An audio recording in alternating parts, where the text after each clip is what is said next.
Does a Cajun and Tex-Mex fusion really taste good?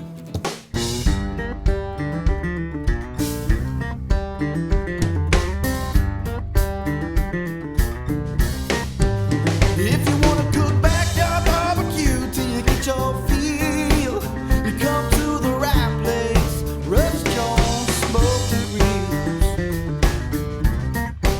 Ribs. Smoky Ribs. Smoky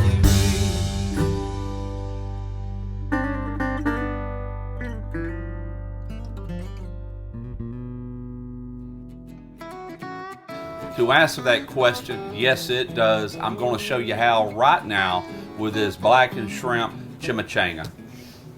First thing I want to do is put together a Chipotle Mayo. I want to do that early to give the flavors time to marry up. So I'm going in with just not a whole lot here, probably a half a cup of mayo. Use your favorite. I'm going to take some chipotle peppers. These are just canned chipotles and adobo sauce.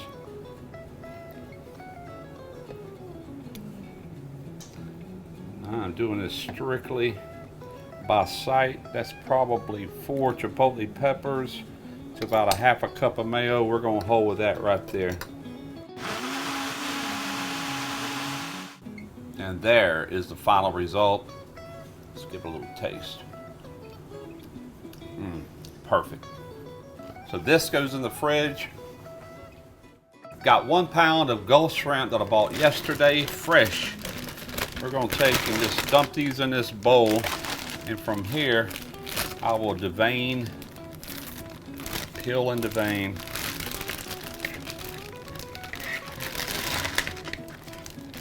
Beautimous.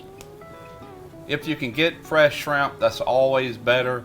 But I know most places have U.S. wild-caught shrimp in their freezer section at most stores. That'll work too. I'm going to peel and devein these shrimp. Going to do that off camera. If you've never seen it done, tons of videos on that. Basically, all you do is peel it, you slice it down the back, remove the vein, rinse it off, you're done. So I'll be back. Got the shrimp all peeled and deveined. Those are going back in the fridge. These vegetables are going into the chimichanga. Got jalapeno, got a yellow bell pepper. I chose yellow. I don't want the bitterness of the green, even though I do like the green in some dishes. I didn't want the sweetness of the red, but you can use whatever you like. I've got some onion. This goes later in the video, the limes here. So I'm going to slice all that up, cut it up, and I'll see you over here at the stove. We're going to do a quick saute on that. I'm going to start with just a touch of olive oil here. About a tablespoon. So in with the onions. And one ingredient I forgot to mention, I've got garlic going into this as well. Got our bell pepper going in. Got our jalapeno. That is 1 large jalapeno. And you can add more or you can add less. To season this with a little salt and pepper. Now the salt and pepper is strictly up to your taste. Alright, now after about a minute and a half, go ahead and put your garlic in. I'm going to go until the onions are just getting translucent and the bell peppers are getting somewhat tender. I don't want to turn this into a mush. I'm not worried about caramelizing the onions. Just want them tender, wanting everything to release all their flavor. And once I achieve that, we're going to cut this off. It'll come back into play a little bit later on. This is 1 pound of white American cheese. I'm making a queso, more of a restaurant style cheese sauce like you eat nachos with. These restaurants here in the US, the Mexican restaurants, in my opinion, this makes the very best. It doesn't break when you're melting it. It melts very well, and that's what we're using. Like I said, this is more of a fusion recipe. It's not representative of anything in Mexico whatsoever. So I'm just going to take and cube this up the best I can, just to where it melts a little quicker.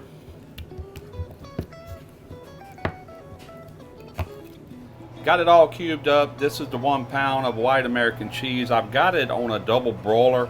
I've got this double broiler about 1 inch deep of just water, so the steam is going to heat this upper pot and it's going to begin to melt this cheese. Now, in addition to that, I'm also adding 1 can. This is a 4-ounce can of green chili peppers. I'm not worried about stirring that in right now. That can come later.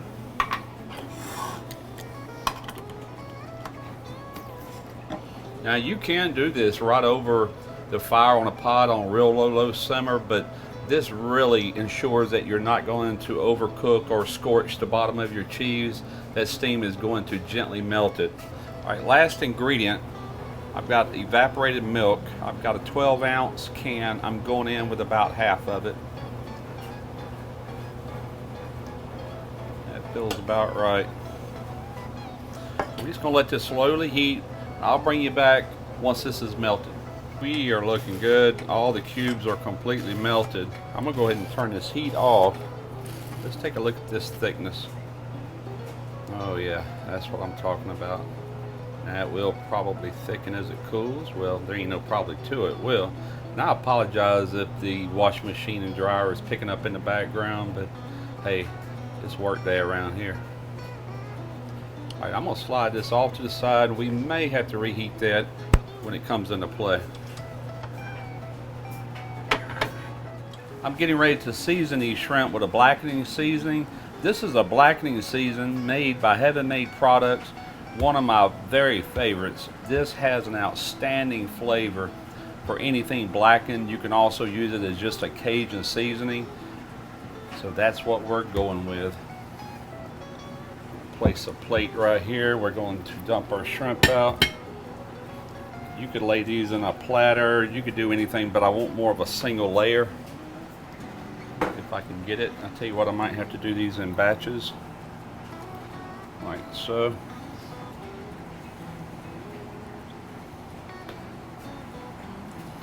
That'll work for now. You want to go on with a pretty generous amount here. This rub will give these shrimp a very heavy Cajun influenced taste. Alright, so I'm going to go ahead and flip these over to the back side. I'll get them all done and we'll be at the cast iron skillet momentarily. Got a cast iron skillet heating up. I got a half a stick of butter going in. You want to get this pretty hot. Now I'm doing this indoors, so we're not going to get as hot as what you do it outside. And the shrimp are delicate, and I'm not really looking to make these charred. I'm just mainly wanting to flavor them with that blackening seasoning. The butter is ready. I hear it over here popping, even though there's still a little bit left to melt. We're going in.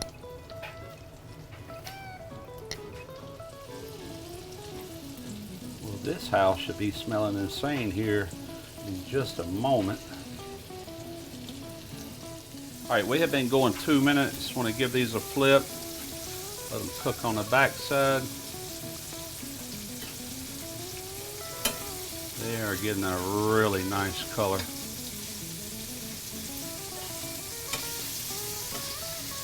Oh, it smells good.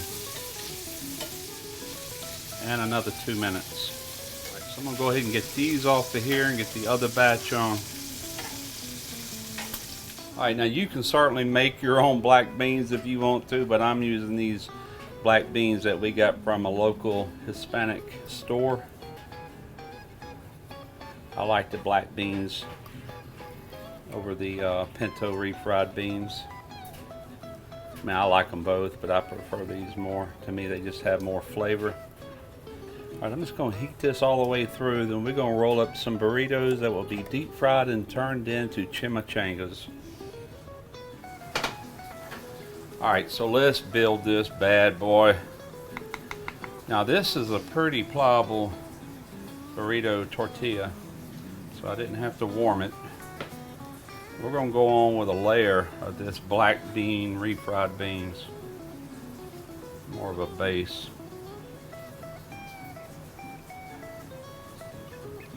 On that, we're going to place some of these blackened shrimp.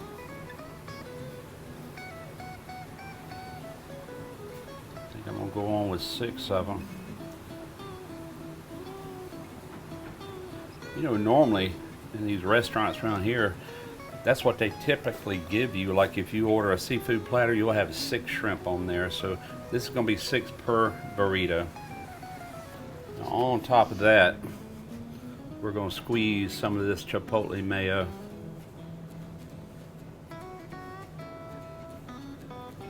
Something that pairs very well with shrimp, and is also typically in Tex-Mex cooking, is the juice of a lime. Just a little acid to make it pop.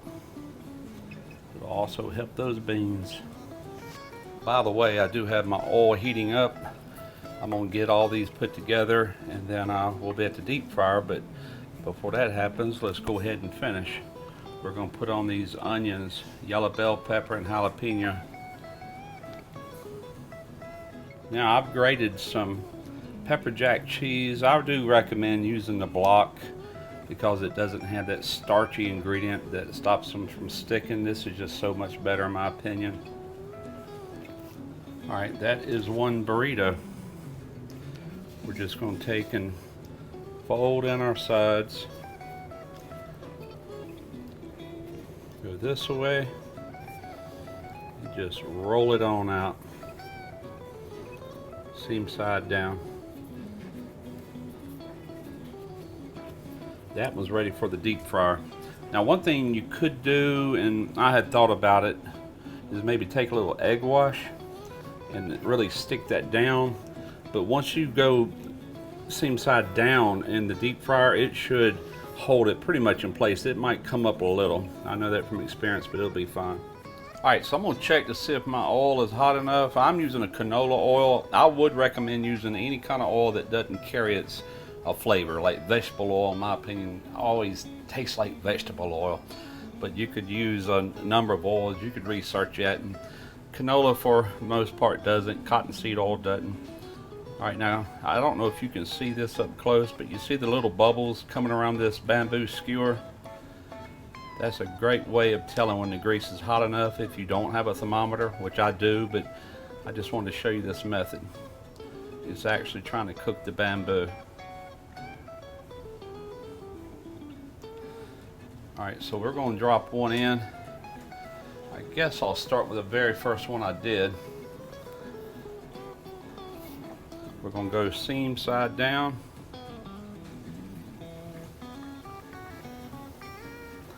And that is a perfect fry.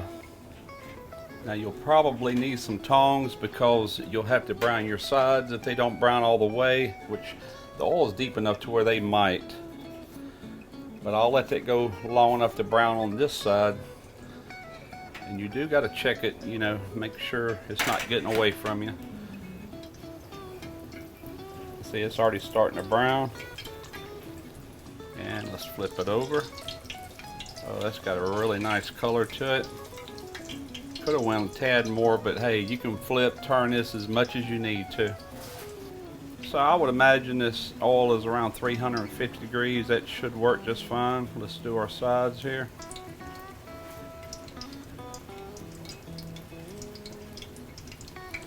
This gives these tortillas such a really nice crisp texture to them.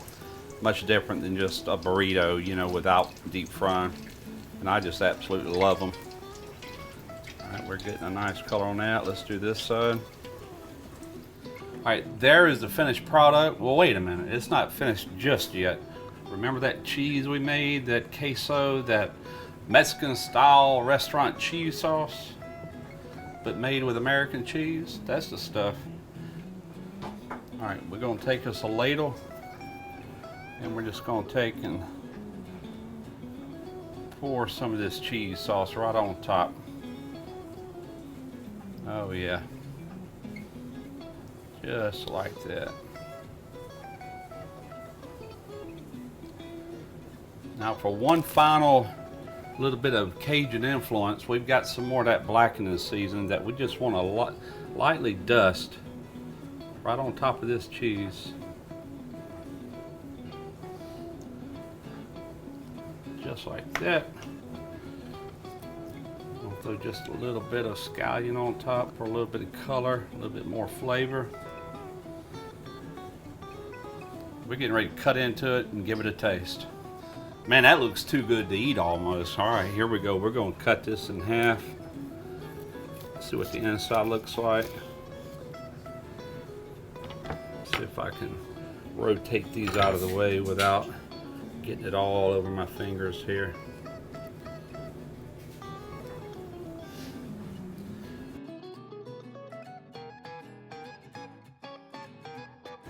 All right, so let's, without any further delay, take a bite of this. Let's see how these flavors pop.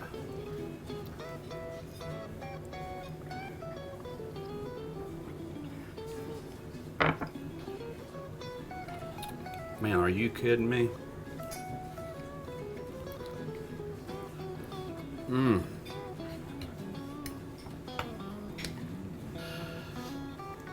I'll tell you what, that is probably, and I'm not tooting my own horn, but that's probably one of the better shrimp chimichangas I've ever had. There used to be a local place here that used to be local called Cuco's Mexican Cafe, and they did a grilled shrimp chimichanga, and man, I just loved it.